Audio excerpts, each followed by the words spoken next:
Video like जरूर कर लीजिए और ऐसे वीडियो लगातार फ्री में पाने के लिए चैनल को तुरंत सब्सक्राइब कर लीजिए और बेल आइकन को जरूर टैप कर लीजिए ताकि आगे भी सारे वीडियो आपको मिलते रहे। यूट्यूब में फॉलो करते हैं तो प्लीज ये वाला फ्री टेलीग्राम चैनल जरूर ज्वाइन कर लीजिएगा। सारे नोटिफिकेशन सारे अपडेट यहीं पे आते हैं, ध्यान रखिए। नमस्कार दोस्तों, स्वागत है आपका यूपीपीएससी बेस्ट ऑनलाइन कोचिंग के इस यूट्यूब चैनल पर। उम्मीद है कि आप स्वस्थ होंगे और बेहतर पढ़ाई कर रहे होंगे। आज की इस क्लास में हम लोग साइंस के डे 2 का डिस्कशन करेंगे। पहली क्लास में हम लोगों ने सिलेबस का इंट्रोडक्शन देखा था कि क्या क्या चीज़ें हम लोगों को पढ़नी है और किस प्रकार से पढ़नी है। यह class UPPSC, RO, UPPSC, BPSC, MPPSC या जितने भी स्टेट पीसीएस एग्जाम है या वनडे एग्जाम है सबके लिए समान रूप से उपयोगी है। आज हम लोग देखेंगे भौतिक राशियों के प्रकार। तो देखिए, भौतिक राशियां दो प्रकार की होती है। पहली राशि है अदिश राशि जिसको स्केलर क्वांटिटीज कहा जाता है और दूसरी राशि है सदिश राशि जिसको कि वेक्टर क्वांटिटीज कहते हैं। अब हम लोग बात करेंगे अदिश राशि क्या होता है। तो अदिश राशि ऐसी राशियां होती है जिसमें सिर्फ परिमाण होता है, इसमें दिशा नहीं होता है। यहाँ पर दिया गया यह, या फिर ये देखिए यहाँ शुरुआत है, एक अदिश राशि वह राशि है जिसमें मात्र परिमाण होता है, सिर्फ इसमें परिमाण है। इसे केवल संख्या एवं उचित मात्रक द्वारा पूर्ण रूप से व्यक्त किया जा सकता है। वे भौतिक राशियां जिसमें केवल परिमाण होते हैं एवं दिशा नहीं होता है। देखिए, जितनी भी अदिश राशियां हैं उसमें सिर्फ परिमाण है। परिमाण का मतलब एक संख्यात्मक मान होते हैं, इसमें किसी प्रकार की दिशा नहीं होती। परिमाण मतलब मान होता है लेकिन दिशा नहीं होता है, उसे अदिश राशि कहते हैं। इसे नंबर और मात्रक के साथ व्यक्त किया जा सकता है। देखिए, वे भौतिक राशियां जिसमें केवल परिमाण है, दिशा नहीं, अदिश राशियां कहलाती है। उदाहरण जैसे लंबाई एक अदिश राशि है, घनत्व हो गया, आयतन हो गया, क्षेत्रफल है, कार्य, दूरी, द्रव्यमान, चाल, समय, शक्ति, ऊर्जा, दाब, विद्युत वाहक बल हो गया, गुरुत्वीय विभव हो गया, विद्युत विभव हो गया, ये सब आपकी अदिश राशियां हैं। तो इन राशियों को आप याद रखिएगा। चलिए अब आगे बढ़ते हैं सदिश राशि। सदिश राशि की बात करेंगे, इसको इंग्लिश में वेक्टर क्वांटिटीज कहा जाता है। एक सदिश राशि वह राशि है जिसमें परिमाण तथा दिशा दोनों होते हैं तथा वह योग संबंधी त्रिभुज के नियम अथवा समांतर चतुर्भुज के योग संबंधी नियम का पालन करती है।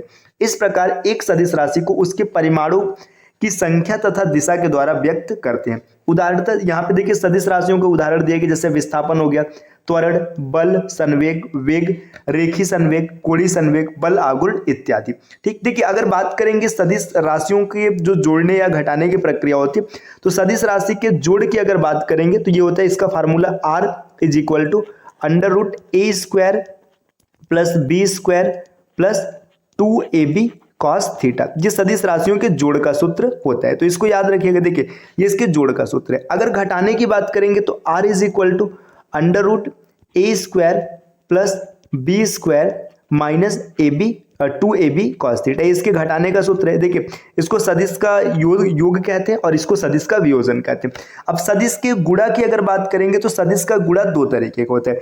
एक सदिश का गुणा अदिश के साथ कराया जाता है ना, सदिश का गुणा अदिश के साथ कराया जाता है, और दूसरा होता है सदिश का गुणा सदिश के साथ कराया जाता है। तो देखिए जब कभी भी सदिश का गुणा अदिश के साथ कराते हैं तो जो आंसर आपका आएगा यहाँ पे हमेशा आंसर आएगा आपका सदिश राशि। तो ये भी पॉइंट याद रखिएगा, कभी भी सदिश राशि का गुणा अगर किसी अदिश राशि के साथ कराएंगे तो उत्तर हमेशा सदिश राशि होगा।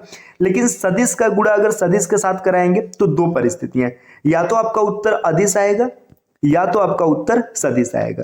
ठीक, ये चीज याद रखिएगा। देखिए सदिश का गुणा अगर अदिश से है, सदिश का गुणा अदिश से तो आंसर हमेशा सदिश होगा। लेकिन सदिश का गुणा अगर सदिश से तो दो परिस्थितियां, या तो उत्तर अदिश बनेगा या तो उत्तर सदिश बनेगा। जब उत्तर अदिश बनता है तो इसको डॉट प्रोडक्ट कहते हैं और इसका जो फार्मूला होता है a.b is equal to ab cos theta. यहाँ पे लिख नहीं रहे, बोलने समझ लीजिएगा, ab cos थीटा। और जो सदिश प्रोडक्ट होता है या सदिश गुणन होता है इसको क्रॉस प्रोडक्ट कहते हैं। इसका फार्मूला होता है a cross b is equal to ab sin theta n cap. Cap का मतलब इसकी दिशा को प्रदर्शित करता है। चलिए अब आगे बढ़ते हैं। देखिए यहाँ पे और चीज दिया गया, विभिन्न मापन की विभिन्न प्रणाली। अब मापन की बात करेंगे तो मापन की मुख्यतः चार प्रणाली हैं। चार प्रणाली कौन कौन सी, एक एक करके समझते हैं। पहला है एमकेएस सिस्टम, मतलब एमकेएस प्रणाली। देखिए जितनी भी प्रणाली है उसका मतलब उसके नाम में छिपा है। देखिए एम फॉर, देखिए यहाँ पे है मीटर, के फॉर किलोग्राम और एस फॉर सेकंड, मतलब इसको कहते हैं मीटर किलोग्राम सेकंड प्रणाली या फिर एमकेएस प्रणाली। इसमें लंबाई को हमेशा मीटर में मापा जाएगा, समय को सेकंड में मापा जाएगा और द्रव्यमान को किलोग्राम में मापा जाएगा।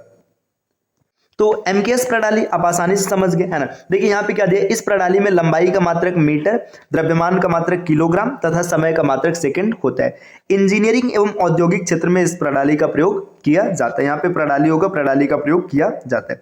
चलिए अब बढ़ते हैं आगे। यहाँ पे दिया देखिए सेंटीमीटर ग्राम सेकंड प्रणाली, इसको शॉर्टकट में सीजीएस प्रणाली कहते हैं। देखिए नाम से ही पता चल रहा है, सी फॉर सेंटीमीटर, जी फॉर ग्राम और एस फॉर सेकंड। जो लंबाई है देखिए, इसमें लंबाई को सेंटीमीटर में नापेंगे और समय को सेकंड में नापेंगे और द्रव्यमान को ग्राम में। यहाँ पर लिखा भी गया, इस प्रणाली में लंबाई का मात्रक सेंटीमीटर, द्रव्यमान का मात्रक ग्राम और समय का मात्रक सेकंड होता है। इसे मीट्रिक प्रणाली अथवा फ्रांसीसी प्रणाली भी कहते हैं। तो ये याद रखिएगा कि इसे फ्रांसीसी प्रणाली के नाम से भी जाना जाता है।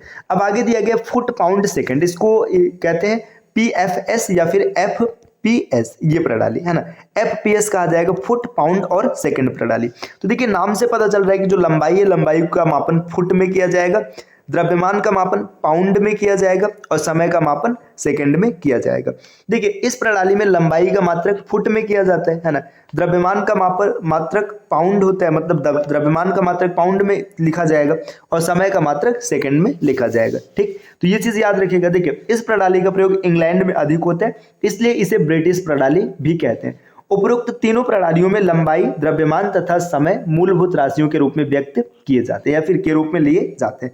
अब आगे बात करेंगे, देखिए यहाँ पे मूल मात्रकों की एसआई प्रणाली, इसका पूरा नाम होता है सिस्टम इंटरनेशनल डी यूनिट्स। यहाँ पर दिया भी गया है, आजकल अंतरराष्ट्रीय स्तर पर मान्य प्रणाली सिस्टम इंटरनेशनल डी यूनिट्स प्रणाली है। एसआई को सिस्टम इंटरनेशनल डी यूनिट्स भी कहा जाता है, जो फ्रेंच भाषा में मात्रकों की अंतरराष्ट्रीय प्रणाली कहना है। ठीक, यहाँ पे लिखा गया, इसे संकेताक्षर में एसआई लिखा जाता है। एसआई प्रतीकों, मात्रकों और उनके संकेताक्षरों की योजना 1971 में मापतोल के महासम्मेलन द्वारा विकसित कर वैज्ञानिक, तकनीकी, औद्योगिकी और व्यापारिक कार्यों में अंतरराष्ट्रीय स्तर पर उपयोग हेतु अनुमोदित की गई है।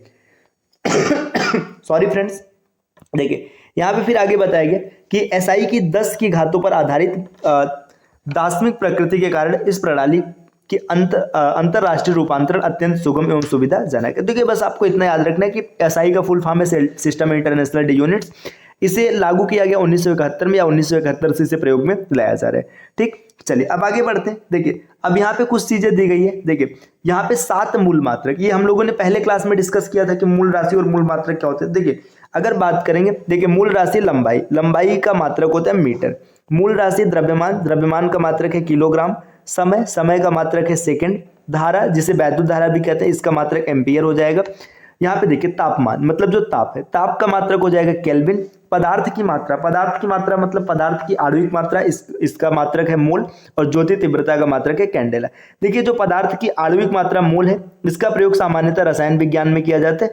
और इसके बाद बच्चे जितने भी राशि और मात्रक दिख रहे हैं, इसका प्रयोग आपको भौतिकी में दिखता है। चलिए अब नेक्स्ट और भी आगे बढ़ते हैं। यहाँ पे देखिए 2 पूरक मात्रक भी होते हैं। पूरक मात्रक में कौन है? देखिए एक कोण, कोण का मात्रक है रेडियन और एक होता है ठोस कोण। देखिए समतल कोण होता है, ये ठोस कोण, ठोस कोण का मात्रक है स्टेरेडियन। अब इन जो आपने 7 मूल मात्रक पढ़ा है और मूल राशि पढ़ा है, उससे कई प्रकार के व्युत्पन्न मात्रक और व्युत्पन्न राशि बनाए जा सकते हैं। अब आगे बढ़ते हैं। देखिए यहाँ पर क्या दिया गया, लंबाई का मापन। अब देखिए लंबाई के मापन की बात करेंगे तो लंबाई का जो प्रमुख मापन है ये मीटर पैमाने के साथ किया जाता है। अब यहाँ पे दिया गया 10 के पावर -3 मीटर से लेकर 10 के पावर 2 मीटर तक की लंबाई मापन के लिए मीटर स्केल का प्रयोग किया जाता है। सॉरी फ्रेंड्स, 10 के पावर -3 कहने का मतलब है कि जो 1 मिलीमीटर है, मतलब 1 मिलीमीटर से लेकर के यहाँ पे देखिए 10 के पावर 2 मीटर है ना, मतलब यहाँ पे 100 मीटर। अगर इतने तक का आपको मापन करना है तो आप किसका प्रयोग करेंगे? आप करेंगे मीटर स्केल का उपयोग किया जाता है। वर्नियर कैलिपर्स का उपयोग 10 के पावर -4 मीटर की सटीकता के लिए किया जाता है। तो बस सीधी सी बात है, इतना याद रखिएगा, वर्नियर कैलिपर्स 10 के पावर -4 मीटर की सटीकता हेतु प्रयोग किया जाता है। जबकि स्क्रू गेज की अगर बात करेंगे तो ये 10 के पावर -5 मीटर तक के लिए उपयोग किया जाता है। देखिए 10 के पावर -3 तक मीटर स्केल आएगा, 10 के पावर -4 पर वर्नियर कैलिपर्स आएगा और 10 के पावर -5 पर स्क्रू गेज का प्रयोग किया जाएगा। अब यहीं पर अगर बड़ी दूरी के मापन की बात करेंगे तो बड़ी दूरी के मापन के लिए सामान्यतः लंबन विधि का प्रयोग किया जाता है, यहाँ पे लिखा गया है ना। देखिए अब और भी आगे बढ़ेंगे। अब यहाँ पे दिया गया द्रव्यमान का मापन। तो देखिए इसमें कुछ चीजें और भी है।